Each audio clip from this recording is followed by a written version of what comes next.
우리 함께 다 같이 자리에서 일어나셔서 하나님의 말씀을 보도록 하겠습니다. 오늘 우리에게 주시는 하나님 말씀 출애굽기 1장 15절에서 22절까지입니다. 마태복음 6장 33절까지. 출애굽기 1장 15절입니다. 제가 먼저 15절을 읽겠습니다. 십부아와 부아라고 하는 히브리 산파들이 있었습니다. 히브리 여자들이 아기 낳는 것을 도와주는 일을 했습니다. 이집트 왕이 이 산파들에게 말했습니다.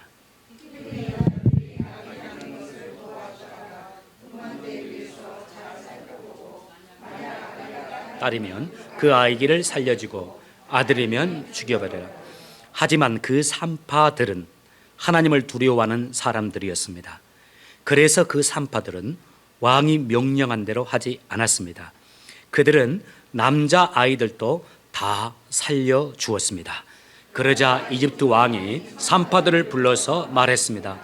왜 이렇게 하였느냐? 어찌하여 남자 아이들을 살려두었느냐? 산파들이 파라오에게 말했습니다.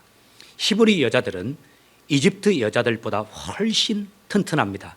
그래서 히브리 여자들은 우리가 도착하기도 전에 아기를 낳아 버립니다. 하나님께서 산파들에게 은혜를 베풀어 주셨습니다.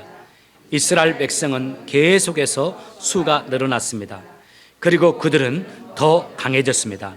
하나님께서는 산파들이 하나님을 두려워하였으므로 그들에게도 자손을 많이 주셨습니다. 파라오가 모든 백성에게 명령을 내렸습니다. 히브리 사람들이 남자 아이가 태어나면 그 아이는 나일강에 던져버려라. 하지만 여자 아이는 살려두어도 좋다. 신약으로 가겠습니다. 마태복음 6장 33절이에요. 마태복음 6장 33절 한 절이니까 우리 함께 같이 읽겠습니다. 6장 33절 시작. 먼저 하나님 나라와 아버지의 의를 구하여라. 그러면 이 모든 것들이 너희에게 덤으로 주어질 것이다. 아멘. 아멘. 자, 이 시간 우리 목사님께서 말씀 전해주시겠습니다. 목사님 보내주신 하나님께 감사하고 또 목사님의 사역과 건강을 위해서 우리 박수로 한번 환영해 주시기 바랍니다. 감사합니다.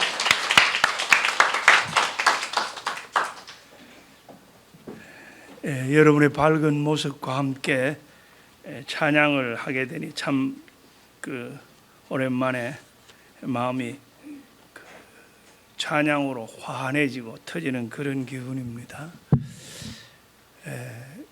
주찬양 장로교회와 제가 섬기던 리치몬드에 있는 주예수 교회는 우리 제임스 노회 안에 있는 유일한 두 한인 교회입니다. 그래서 이 교회 공동체가 제가 알고 관계하던 것은 벌써 30여 년 가까이 되지요. 윤여천 목사님 위임 예배를 옛날 미국 교회에서 드릴 때 제가 드렸고, 그리고 한번 부흥회를 하고 이사 온 다음이었습니다. 그리고 또 우리 장 목사님 위임 예배도 제가 사회에 주관해서 예배를 드린 그런 인연이 있습니다. 한 노회 안에 100여 교회 중에 유일한 두 한인 교회들이기 때문에 특별한 그런 관계가 있었고, 특별히 우리 장 목사님 부임한 이후로 지난 한 10년간 많은 교제를 나누었습니다. 은퇴 한 2년 동안 저는 미국 교회를 나가면서 또 워싱턴 신학교의 특임 교수로 강의를 하면서 세월을 보냈는데, 우리 미국 장로교회 관례는 자신이 은퇴한 교회는 나가지 않는 것이 원칙입니다. 그래서 그 교회를 제가 설립하고 22년 가까이 사역하며 제 39년 이민 목회를 마무리하는 은혜로운 은퇴 예배를 잘 드리고, 그동안 오렌지에 있는 미국 우리 노회 교회를 쭉 출석하고 가끔 말씀을 전하거나 일이 있을 때 출타해서 예배를 드리곤 했는데, 이 미국 교회에 가서 예배를 드리다가 보면은 때때로 마음이 좀 답답할 때가 많습니다. 편안하게 그저 노인들하고 조그마한 역사가 깊은 좋은 예배당이지만 그렇게 예배를 드리지만은 때때로는 마음이 좀 답답하지요. 마음대로 한국 복음성과 찬송도 못 부르고, 또 아내 된 저희 사모는 늘 교회에 가서 기도하고 또 예배드리던 그런 것 때문에 한국 교회를 한번 몇 군데 가서 말씀 전하고 방문했지만은 자주 가기를 참 원했습니다. 그러나 그것이 좀 쉽지 않은 걸음이라 많이 기도하고 마음에 생각을 좀 하고 우리 장 목사님 교회에 왔었는데, 뜻밖의 목사님께서 아주 따뜻하게 환영해 주시면서 늘 오시면은 목회에 격려가 되고 교회에게도 덕이 되겠다, 그런 말씀을 하시면서 오늘 설교 말씀을 부탁했습니다. 아주 뜻밖이었습니다. 그래서 말씀에 순종하고 또 여러분과 함께 예배를 가끔 드릴 거니까 오늘 인사하는 마음으로 그래서 설교하는 것도 나쁘지 않겠다, 그래 생각했습니다. 은퇴한 목사는 발길이 자유로우면서도 발길이 조심스럽습니다. 또 저는 교단과 교계 꼭 미국에 오래 활동을 했기 때문에 어디 선뜻 나서기가 쉽지 않은데, 우리 장 목사님 의리를 지키고 또 사랑으로 저를 그렇게 따뜻하게 해주시고 사모님과 함께 그렇게 환영하셔서 여러분과 함께 이렇게 예배를 드리고 말씀을 나누게 되었습니다. 기도하겠습니다. 우리에게 말씀으로 역사를 일으키시는 하나님, 전하는 자와 듣는 자 가운데 성령이 역사하여 주시옵소서. 예수님 이름 의지하여 기도드리옵나이다. 아멘. 오늘 본문 말씀은 출애굽 역사에 있었던 이스라엘의 역사의 한 단락으로 터닝 포인트가 됩니다. 오늘 본문에 나오는 부하와 시보라라고 하는 산파, 요즘 말로 산부인과 의사들이 이스라엘 민족에 어떠한 공로를 했느냐 하는 것이 역사적인 사실로 나타납니다. 그런데 이 본문은 여러분이 1장 15절에서 22절을 읽었지만은 이 배경이 되는 8절부터 14절까지가 또 중요합니다.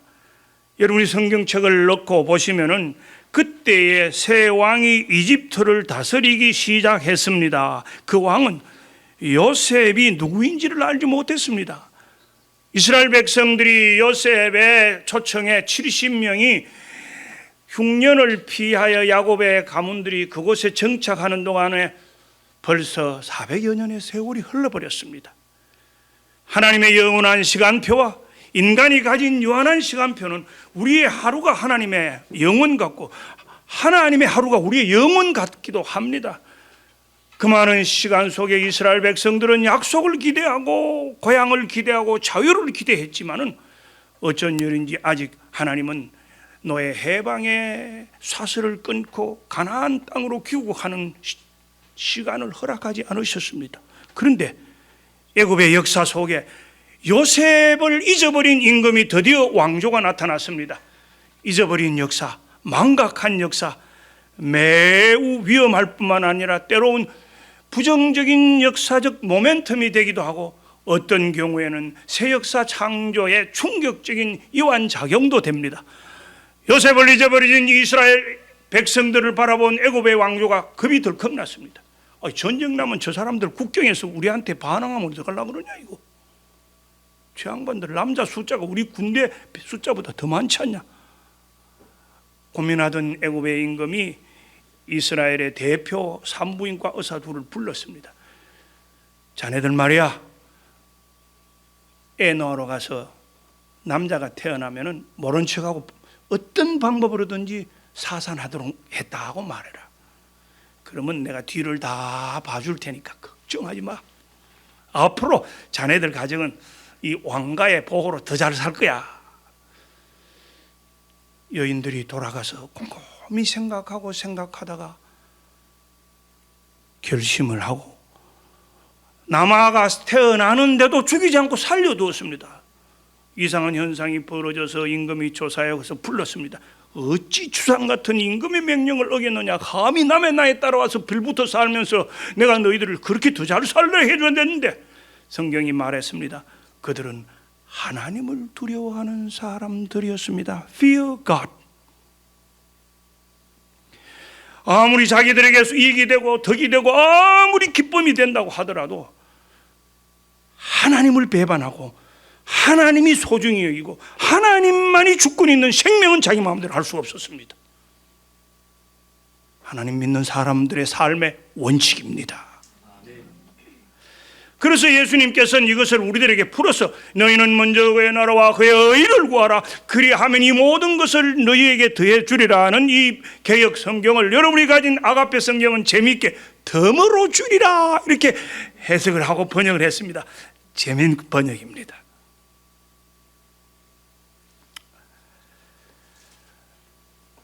이 역사의 사건을 통해서 우리는 하나님이 보이지 않는 역사를 일으킬 때 이러한 여인들의 믿음을 용기와 지혜를 사용하시고 역사를 풀어가시는데 한 터닝 포인트를 만드시는데 또 중요한 것은 여러분이 성경 본문 바로 뒤에 2장 1절을 보십시오. 신비하게 레위 집안의 한 사람이 레위 집안의 어떤 여자를 아내로 맞아 들였습니다. 그 여자가 임신하여 아들을 낳았습니다. 그 여자는 아기가 너무 잘생겨서 3달 동안 숨겨두었습니다. 드라마 같네요. 그러다가 10절에 와서 이렇게 말합니다. 아이가 자라나자 여자는 아이를 공주에게 데려갔습니다. 공주는 아이를 자기 아들로 삼았습니다. 공주는 그 아이를 물에서 건져내었다 해서 그 아이의 이름을 모세라고 했습니다. 이런 일들을 벌일 수 있는 역사적 배경을 하나님께서는 신묘막측하게 이루십니다. 무명의 두 여인의 믿음의 삶, 용기를 통하여. 그리고 하나님의 때에 이제 모세를 살려주셨던 것이고 예비해 놓으신 것입니다. 이게 우리가 알지 못하는 한 민족의 역사요, 하나님의 구원의 역사요, 한 인생이요, 한 가문의 역사요, 한 민족의 역사일 수가 있습니다. 한 교회의 역사요, 하나님의 선교 역사요, 우리 인류를 향한 하나님의 섭리를 보여주시는 지혜의 역사올시다. 이 말씀이 저에게는 어떤 영향을 주고 저의 삶과 목회에는 어떤 가이드라인이 되었는지 저 자신을 조명하면서 여러분과 잠깐 생각하려고 합니다. 저는 1971년, 81년 지금부터 41년 전에 문교부 유학생으로 미국 장로교 신학교로 도미했습니다. 한국교회의 뜨거운 복음과 한국교회의 무질서한 사회, 교회와 사회 정의, 이 두 가지의 문제가 늘 폴라리제이션, 양극화되어 있었습니다. 복음적인 사람은 세상에 관심이 없고 세상적인 구원에 관심이 있는 사람은 복음의 뜨거운 고백이 없고, 저는 뜨거운 복음적인 가문에서 자란 장로교 출신으로 신학을 좀 자유롭고 폭넓게 대학에서 배우면서 이 문제를 좀 더 깊이 연구하고 과감하게 목표와 꿈도 다부지게 한국 기독교의 이런 문제를 해결할 수 없을까 생각하다가 미국에 유학을 오면서 이 문제를 가지고 고심하면서 한 7여 년 집중적으로 공부하면서 목회도 해보기도 했습니다. 그리고 5년 전에 마이애미 한인 장로교회 남부의 유수한 교회에 부임하면서부터 미국 장로교 목사로서 32년을 목회해오고 지난 21년 목회하던 주예수 교회를 은퇴하면서 39년에 이민 목회를 마무리하게 되었습니다.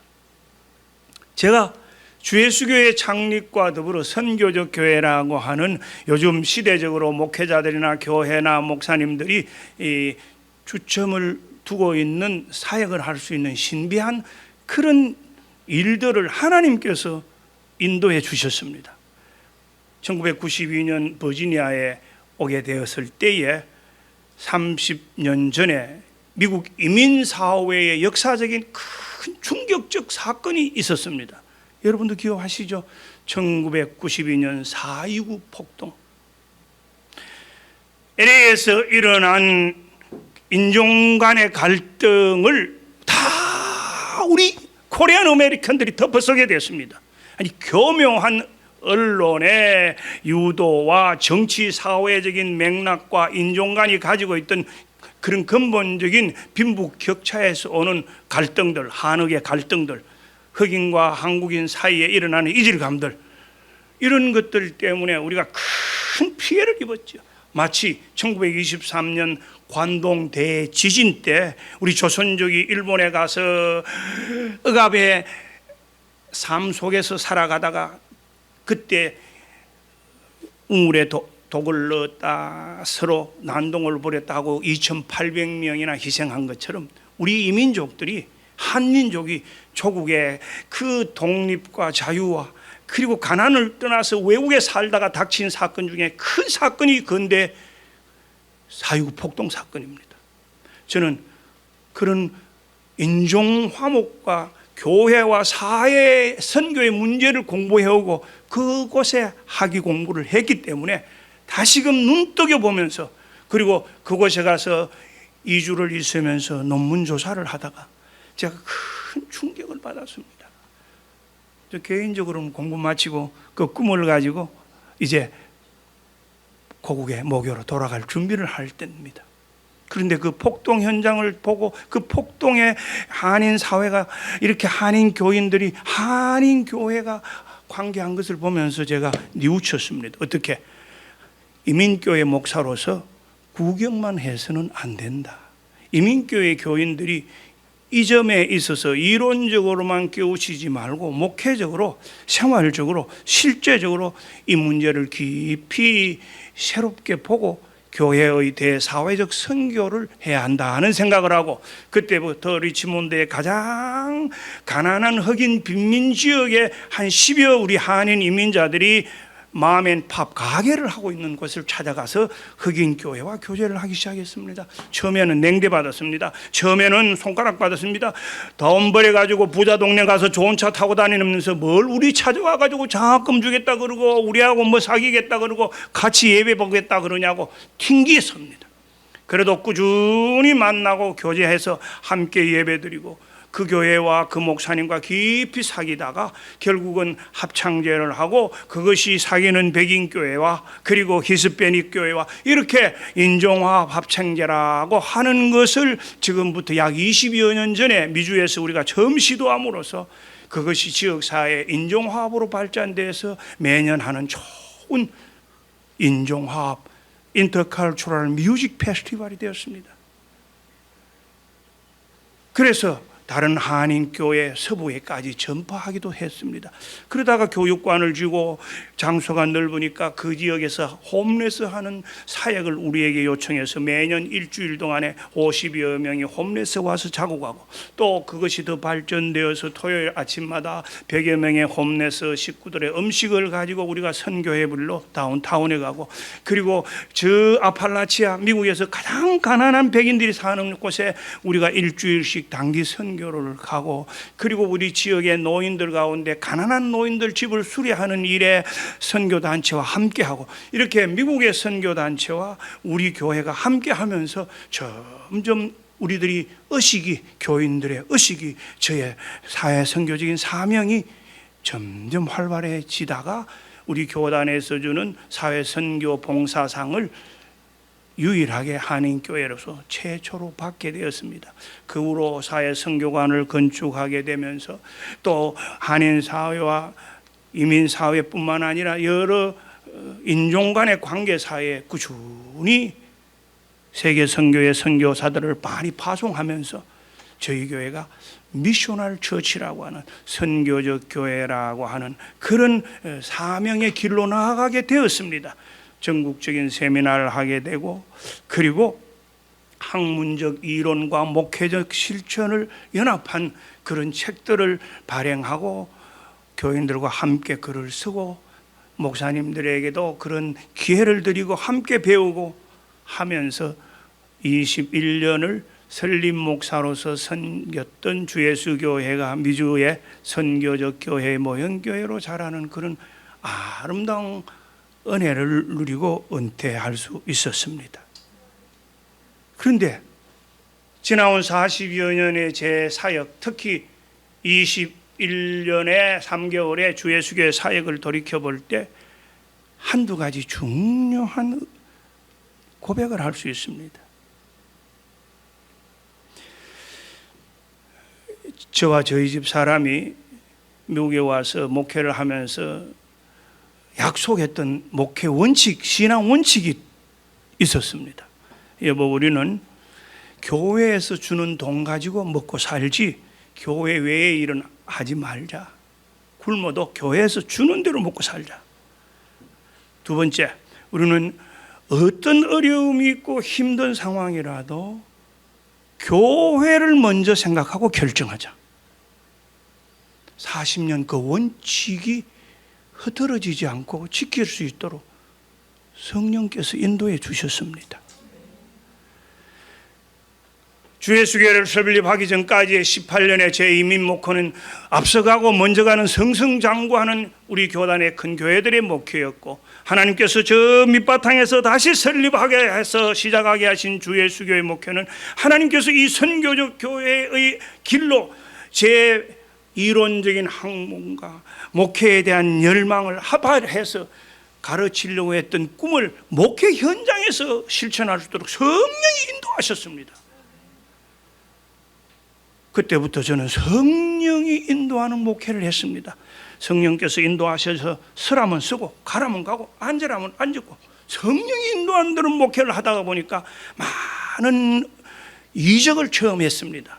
조그마한 예배당에서 4번의 건축을 통하여 3만 스퀘어가 넘는 건물을 하나님께서 주실 때 아무리 생각해도 효율성 없이 그런 하나님의 성장의 부흥은 성령이 역사하지 않으면 사람이나 우리 공동체 스스로는 할 수 없는 신비한 일이었습니다. 그러면 나는 뭐 했냐? 우리 부부는, 교회는 뭐 했냐? 성령이 인도하시고 하나님이 역사하시니까 무조건 그 안에서 하나님이 역사하시는 은혜를 맛보았냐? 고백할 거 있습니다. 그런 일이 있기 전에, 돌이켜보면 하나님의 큰 축복이 있기 전에, 큰 역사가 있기 전에 몇 번에 걸쳐서 저는 저 야망과 꿈과 평생을 바랐던 제 희망을 다 버렸습니다. 내가 평생 미국에 올 때 풍운의 꿈을 꾸고 왔던 꿈, 이남 사녀의 장남으로서 고향에 돌아가서 아버님 어머님을 위하여 효도하겠다는 그 꿈, 한국 교회에서 성장하면서 한국 교회의 장단점을 극복하고 내가 그 일을 해보겠다고 하는 그 야망, 이런 것들을 다 버릴 때마다 때로는 일주일간 손을 잡고 아내와 함께 울고, 때로는 며칠 이상 통곡을 하고, 때로는 남몰래 차를 타고 밖으로 다니면서 울면서 하나님과 대화하고 함께하던 그 시간들에 하나님 뜻대로 인도하옵소서 하고 포기할 때 하나님이 주신 특별한 선물들이었습니다. 너희는 먼저 그의 나라와 그의 의를 구하라. 그리하면 이 모든 것을 너희에게 덤으로 주시리라. The seek the first of the kingdom of God and the righteousness of God. 사람은 살다가 보면은 당황하는 순간도 많고 기회도 있고, 그것이 때로는 큰 오류를 범할 때도 있는 가늠길에 설 때가 있습니다. 근데 우리 믿는 사람은, 우리 하나님을 섬기는 사람들은 무엇이 그것이 기준이 되고 원칙이 되어야 하겠습니까? 우리의 힘이 어디 오겠습니까? 우리의 힘은 살아계신 하나님이 우리를 책임져 주시고 살아계신 하나님의 능력을 통해서 일어나는 것이지, 결코 우리의 지략과 계산과 관계에서 오는 것이 아닌데, 그렇게 선포하고 그렇게 듣지만은 막상 그런 문제가 앞에 닿았을 때 결단이 쉽지 않습니다. 바로 부하와 십부라가 그런 유혹과 도전 앞에 머물렀습니다. 이 말 안 들었다가 나도 죽고 우리 가문도 다 멸망하는 길이 아닌가? 그러나 아무리 생각해도 살아난 사람을 내 손으로 죽인다는 것은 하나님의 생명의 주권 앞에 정면으로 도전하는 겁니다. 신앙은 삶의 가치지요. 믿음은 인생의 터전이지 액세서리가 아니지 않습니까?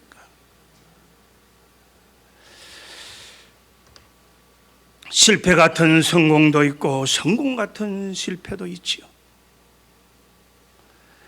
유명한 성공하는 사람들의 7가지 습관을 쓴 The Seven Habits of Highly Effective People이란 스토빈 코브 179주간이나 뉴욕 타임즈에서 미국의 베스트셀러가 된 오래된 책의 내용의 핵심은 이겁니다. 성공하는 사람들은 원칙이 있다. 삶의 모든 여정을 통해서 그 원칙을 붙들고 몸부림치고 결국은 그 프린시플을 의지해서 살아서 종래 열매를 거둔 사람들이 성공한 사람들이다. 우리의 프린시플이 뭡니까? 예수님이 이미 다 말씀하셨습니다.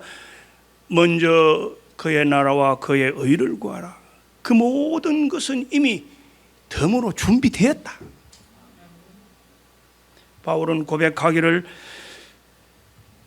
나는 비천에 처할 줄도 알고 풍부에 처할 줄도 알아 모든 일 곧 배부름과 배고픔과 풍부와 궁핍에도 처할 줄 아는 일체의 비결을 배웠노라. I have learned the secret of every circumstance. 그래서 바울은 이렇게 고백합니다.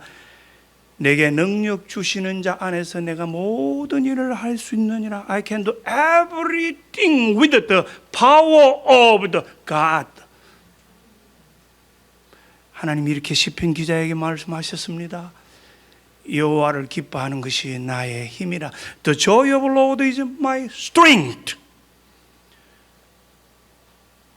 세상은 사탄의 힘이 얼마나 넘칩니까? 세상은 우리의 인간의 본성 가운데 악한 불이 거짓이 넘쳐나고 우리 내면 속에도 가만히 있으면 성경 읽지 않고 기도하지 않고 하나님과 묵상하지 않으면 거짓과 탐욕과 이기와 질투와 불의와 이런 것들이 막 올라오는 것이 인간의 본성입니다. 기독교는 성악설이 옳시다 타락 이후로. 아무도 그냥 천사 같은 사람은 될 수 없고 하나님의 일을 할 수 없고 하나님의 신앙의 능력을 승리할 수 없습니다. 어떻게? 하나님의 지혜와 하나님의 위로와 하나님의 말씀의 소망으로 붙들어야 합니다. 어떤 소망인가? 너희는 먼저 그의 나라와 그의 의를 구하라. 그리하면 이 모든 것을 너희에게 덤으로 주시리라. 이런 고백이 여러분과 저와 우리에게 열매가 되어 닥쳐오는 날들이 오기를 바랍니다. 하나님 아버지 감사합니다. 말씀이 우리의 결실이 있도록 사랑하는 교우들의 심정과 이 주찬양교회 목사님과 교회 위에 역사하여 주시옵소서. 예수님 이름 의지하여 감사하고 기도드리옵나이다. 아멘.